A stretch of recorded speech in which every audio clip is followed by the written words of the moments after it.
√2x plus √3y equal 0 road আছে বুলি ভয় নাখাবা বা দশমিকত থাকিলে ভয় নাখাবা যেনেকৈ তোমাৰ স্থাপন পদ্ধতিত কৰিব দিছে তুমি তেনেকৈ কৰিবা √2x প্লাছত আছে ইফালে গ'লে মাইনাছত √3 √2 পূৰণ হৈ আছে ইফালে গ'লে আৰু মাইনাছ √3/√2y ইকুৱেশ্যন 1 আকৌ চাবা আকৌ কি আছে √3x তাৰপিছত কি আছে মাইনাছ √8y ইকুৱেল 0 ইয়াত চোৱাচোন মাইনাছ √8y ইকুৱেল 0 এতিয়া চাবা √3 ৰ মান আমিতো নাজানে x ৰ মান জানো কিমান minus √3 y minus √3y/√2 minus √8 ক 4 × 2 লিখিব পাৰো y ইকুৱেল 0 কৰ পৰা পাইছো ইকুৱেশ্যন 1 ৰ পৰা এতিয়া চোৱাচোন √2 আৰু √3 কটাকটি নাযায় √3 × √3 দুটা একে বস্তু পূৰণ হলে আমাৰ কি হয় স্কয়াৰ হয় √3 স্কয়াৰ ইয়াৰ আগত প্লাস আছে মাইনাস চাবা √2 আমি দি দিছো এটা y মাইনাস এতিয়া 4 বৰ্গমূল কিমান 2 স্কয়াৰ কৰিলে কিমান 4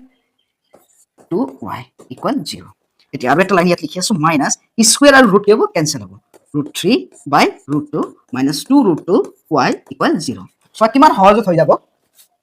2 √2 ৰ তলত কিমান আছে এটা একো নাই মানে 1 আছে 1 আৰু √2 লহাগু কিমান √2 ইকুৱেল 0 এ আছে এতিয়া চোৱা √2 একবাৰ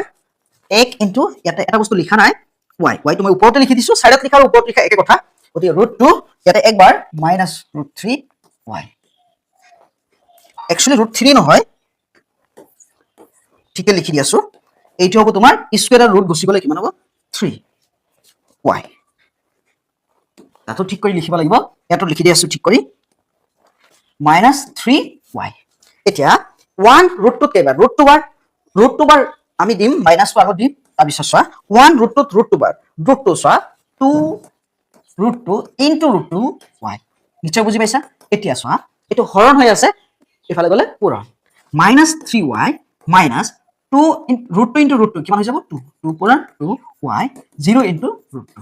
এতিয়া চাবা মাইনাস 3y 2 দ্বিগুণ 4 শূন্য লগত পূৰণ কৰিলে শূন্য হ'ব এতিয়া minus 3y minus 4y minus 7y equal 0 হাতটো কি হৈছে পূৰণ হৈ আছে মাইনাস 7y গতিকে মাইনাস 7 টো ইফালে আহিব হৰণ হ'ব এতিয়া চোৱা y শূন্যত কেবাৰ শূন্য বাৰ শূন্যটো মাইনাসত থাকক প্লাসত থাকক একে কথা এতিয়া আমি কি কৰিম y এৰ মান পালো 0 ইকুৱেশ্যন 1 ত বহুৱাই দিম সো ইকুৱেশ্যন 1 ত কি আছিল x equal minus √3 √2y y টো পূৰণ হৈ আছে √3 √2 ইনটু 0 এতিয়া আমাৰ কি হৈ যাব 0 এটাকে আমি x ৰ মানো পালো 0 y ৰ মানো পালো